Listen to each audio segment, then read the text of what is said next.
Bismillahirrahmanirrahim. Assalamualaikum warahmatullahi wabarakatuh. Alhamdulillah, salatu wassalamu ala rasulillah wa ala alihi wa sahbihi wa mawala. Ayah bunda yang dirahmati Allah subhanahu wa ta'ala, mari kita senantiasa bersyukur atas limpahan rahmat dan karunia yang telah diberikan oleh Allah subhanahu wa ta'ala kepada kita, hingga kita masih diberikan kesempatan yang luar biasa untuk bercengkerama dan menjalankan ibadah di bulan yang mulia ini. Salawat beserta salam kita mohonkan kepada Allah subhanahu wa ta'ala agar tersampaikan kepada uswatun hasanah kita, Nabiullah Muhammad sallallahu alaihi wasallam, insan teladan yang membimbing kita dari alam kegelapan, dari alam jahiliyah, dari alam kebodohan menuju ke zaman yang luar biasa. Ayah bunda yang dirahmati Allah subhanahu wa ta'ala, tidak terasa kita sudah berada di 10 terakhir bulan Ramadan. Momen di mana Allah subhanahu wa ta'ala menurunkan di salah satu malamnya sebuah peristiwa yang sangat luar biasa. Peristiwa yang penuh dengan kemuliaan, penuh dengan keberkahan.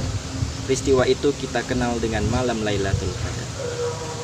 Malam Lailatul Qadar adalah malam di mana Allah subhanahu wa ta'ala menurunkan Al-Quran, sebagaimana yang telah dijelaskan di surat ke-97 ayat pertama di surat Al-Qadar.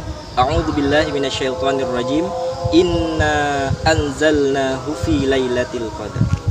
Sesungguhnya kami telah menurunkan Al-Quran itu pada malam Lailatul Qadar. Diksi yang digunakan untuk kata menurunkan Al-Quran itu di dalam Al-Quran terdapat dua, yaitu kata anzala atau unzila dan juga kata nazzala. Jika menggunakan kata atau diksi nazzala, menunjukkan bahwa peristiwa itu terjadi secara bertahap. Namun pada surat Al-Qadar ayat pertama ini, diksi yang digunakan adalah kata anzala. Inna anzalna. Maknanya adalah bahwa peristiwa itu terjadi secara keseluruhan dan terjadi secara sekaligus.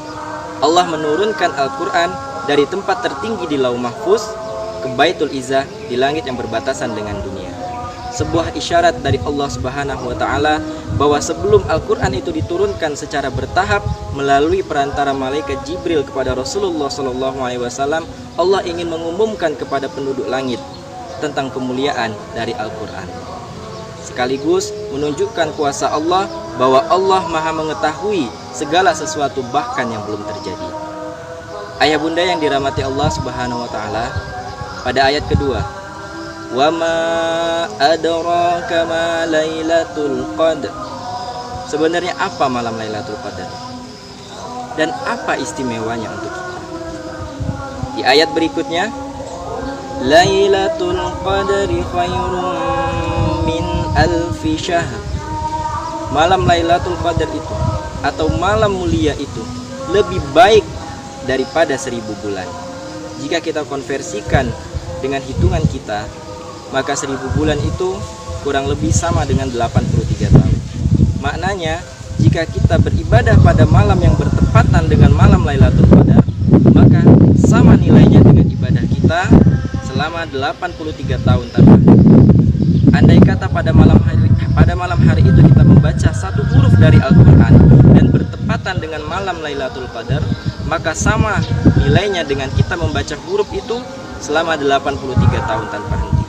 Allahu Akbar, Masya Allah, luar biasa kedahsyatan dan kemuliaan dari malam Lailatul Qadar. Kemudian di ayat berikutnya, tanazzalul malaikatu waruhu fiha biizni rabbihim min kulli amr. Pada malam hari itu seluruh malaikat turun ke bumi, bahkan Ruhul Amin atau Sayyidul Malaikat, pemimpinnya para malaikat, malaikat yang mulia yaitu malaikat Jibril pun ikut turun ke bumi. Hal ini menunjukkan bahwa malam itu adalah malam yang sangat mulia. Konsekuensi dari para malaikat yang turun ke bumi ini adalah mengaminkan setiap doa yang dimunajatkan oleh hamba-hamba Allah yang sedang memburu malam Lailatul Qadar pada malam itu. Ayah bunda yang dirahmati Allah subhanahu wa ta'ala, di ayat terakhir, salamun hiya hatta matla'il fajr. Kesejahteraan dan ketentraman itulah yang terjadi pada malam Lailatul Qadar hingga terbitnya fajar. Lantas, bagaimana cara kita mendapatkannya? Di hadis riwayat Bukhari dari Ummul Mukminin Sayyidatuna Aisyah radhiyallahu anha, bahwa Rasulullah pernah memberikan isyarat bahwa malam Lailatul Qadar itu ada di 10 terakhir malam Ramadan, tepatnya di malam-malam ganjil. Oleh karena itu, kita masih ada kesempatan untuk memburu malam Lailatul Qadar di sisa-sisa kebersamaan kita dengan dengan bulan Ramadan yang mulia.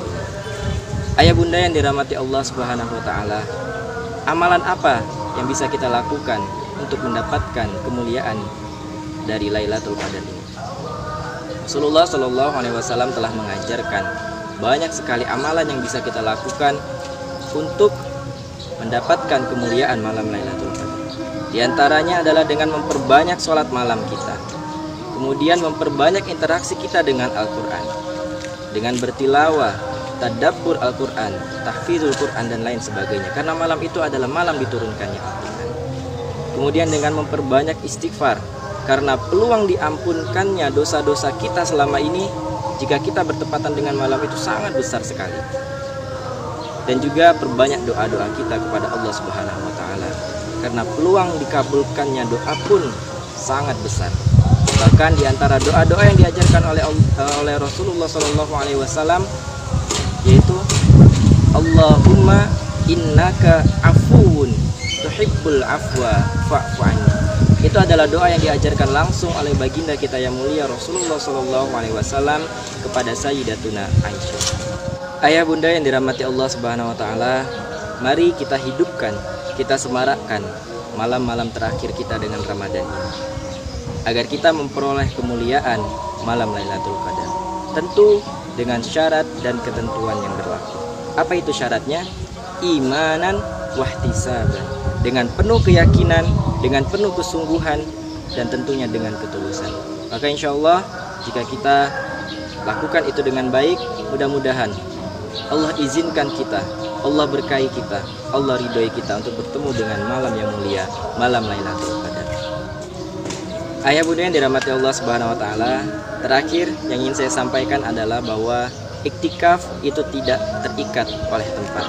Maknanya, meskipun kita tidak bisa di masjid, iktikaf bisa kita maksimalkan di rumah masing-masing dengan mengkondisikan ruangan khusus atau membuat bilik khusus untuk iktikaf, sehingga kita bisa lebih fokus dan khusyuk untuk beribadah kepada Allah Subhanahu wa taala. Semoga yang sedikit ini dapat bermanfaat bagi kita semua, terutama bagi saya pribadi. Jika ada kebenaran, itu datangnya dari Allah Subhanahu wa taala, dan jika ada kesalahan, itu datangnya dari saya pribadi. Jazakumullahu khairan. Wassalamualaikum warahmatullahi wabarakatuh.